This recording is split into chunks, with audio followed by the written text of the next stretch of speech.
नमस्कार दोस्तों, मैं हूं मयंक और आप देख रहे हैं डिस्कोर्स बाय मयंक। कल 24 मई को यूपीएससी का पेपर हुआ और यूपीएससी का जब पेपर खत्म हुआ तो जब बच्चे कोचिंग इंस्टीट्यूट से या फिर जहां उनका सेंटर पड़ा था वहां से बाहर निकल रहे थे तो उनके चेहरे पर सीधे-सीधे बच्चे हैरान और निराश थे। हर साल बच्चे बोलते हैं कि पेपर टफ था, लेकिन 2026 का पेपर टफ नहीं था। ये पेपर अनप्रेडिक्टेबिलिटी की सारी हदें पार कर चुका था। एक ऐसा पेपर जिसने लाखों बच्चों के दिमाग को पूरी तरह एग्जॉस्ट कर दिया। एक ऐसा पेपर जिसे देखकर लगा कि यूपीएससी अब देश के सबसे इंटेलिजेंट एडमिनिस्ट्रेटिव दिमाग नहीं ढूंढ रहा, बल्कि बच्चों के कैरियर और उनकी मेंटल हेल्थ के साथ एक अनोखा गेम खेल रहा है। दोस्तों, मैं आपको एक ऐसी बात बताता हूं जो इस पेपर के लेवल को साबित कर देगी कि एग्जाम के बाद बड़े-बड़े कोचिंग इंस्टीट्यूट और टेक एक्सपर्ट ने भी यही दावा किया। साथ ही साथ बहुत सारे टेक एक्सपर्ट और मेंटर ने, जो यूपीएससी के मेंटर और कोच हैं, उन्होंने जब एआई पे डाला कुछ क्वेश्चंस के आंसर, पता है एआई ने क्या किया? एआई ने 3 डिफरेंट एआईज ने डिफरेंट तरीके का ऑप्शन दिया। मतलब हर एआई दूसरा ऑप्शन दे रहा था। अब बताओ कि जो बच्चा इतने जो चीज़ें हैं, इतने सब चीज़ों को देखने के बाद और पढ़ने के बाद जब उसका आकलन करता है क्वेश्चन का, तो वो समझ नहीं पाता है। दूसरी बात ये रही कि एआई तक नहीं समझ रहा, बच्चा तो बच्चा, छोड़ो सब बातें।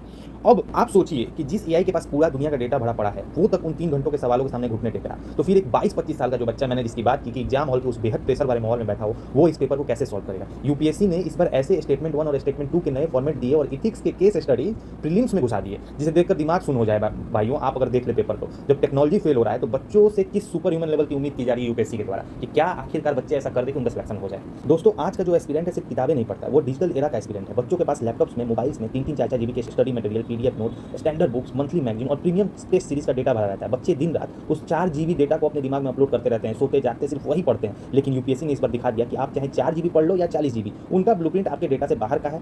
ऑब्सक्योर हिस्ट्री के ऐसे नए शब्द, ऐसी डीप फैक्चुअल डिटेल जो ना किसी स्टैंडर्ड बुक में है और ना किसी कोर्स सिलेबस में। तो दोस्तों, सवाल मैं यही उठाना चाहता हूं कि अगर बच्चों की मेहनत, उनका सही डायरेक्शन में पढ़ना भी काम नहीं आने वाला, तो इस एग्जाम का मतलब क्या रह गया है? क्या ये सिर्फ एक लग गेम बनता जा रहा है? बात दोस्तों सिर्फ एक टफ पेपर की नहीं है, बात है उस मेंटल ट्रॉमा की जिसे इस वक्त देश का हर दूसरा एस्पिरेंट गुजर रहा है। एक बच्चा अपनी जीवन के कीमती 2 साल, 3 साल, 4 साल इस उम्मीद में देता है कि उसकी मेहनत रंग लाई। उसके माँ बाप अपनी कमाई का एक बड़ा हिस्सा उसकी पढ़ाई में लगा देते हैं। लेकिन जब यूपीएससी इस तरह के पैटर्न लाता है तो उन बच्चों को निराश नहीं करता, उन्हें अंदर से तोड़ देता है। उन्हें मेंटली इतना एग्जॉस्ट कर दिया जाता है कि एग्जाम हॉल से निकलने के बाद उन्हें समझ नहीं आता कि अगला कदम क्या उठाएं। क्या एक कॉन्स्टिट्यूशनल बॉडी को देश के यूथ के कैरियर और उनके दिमाग के साथ इस तरह का व्यवहार करना चाहिए और इस तरीके से बच्चों को तोड़ देना चाहिए? क्या ये सही है? और साथ ही साथ क्या इस पेपर के स्टैंडर्ड बनाने और बच्चों को टॉर्चर करने के बीच यूपीएससी भूल चुका है कि बच्चों को हमें टॉर्चर नहीं करना, जबकि हमें ऐसे इंस्पायरिंग एडमिनिस्ट्रेटिव माइंड ढूंढने हैं जो इस देश के एडमिनिस्ट्रेशन को चलाते हैं। देखिए दोस्तों, मैं तो यही कहता हूं कि नए रूल्स आने चाहिए। प्रोविजनल आंसर की मतलब ऐसा हो कि कुछ चीज़ें ऐसी हों जो बच्चों को पहले से बताया जाए और साथ ही साथ ये भी बताया जाए कि ये पैटर्न है, इस पैटर्न में इस साल चेंज हुआ, अगले साल ये पैटर्न हम लोग इस पैटर्न को इस तरीके से चेंज करेंगे, या फिर क्वेश्चन जो होगा उसका लेवल कुछ इस प्रकार होगा।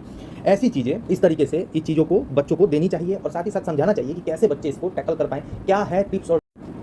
अगर आप भी इस साल प्रीलिम्स में बैठे थे या आपका एक दोस्त यूपीएससी एस्पिरेंट है, तो मुझे कमेंट सेक्शन में जरूर बताइए कि इस पेपर को देखकर आपकी क्या हालत थी। क्या आपको भी लगता है कि यूपीएससी को अपने इस अप्रोच पर दोबारा सोचना चाहिए? इस वीडियो को ज़्यादा से ज़्यादा शेयर कीजिए दोस्तों, ताकि एस्पिरेंट्स की ये आवाज़ ऊपर तक पहुंचे। चैनल को सब्सक्राइब करना ना भूलें। मैं हूं मयंक, मिलता हूं अगली वीडियो में। जय हिंद।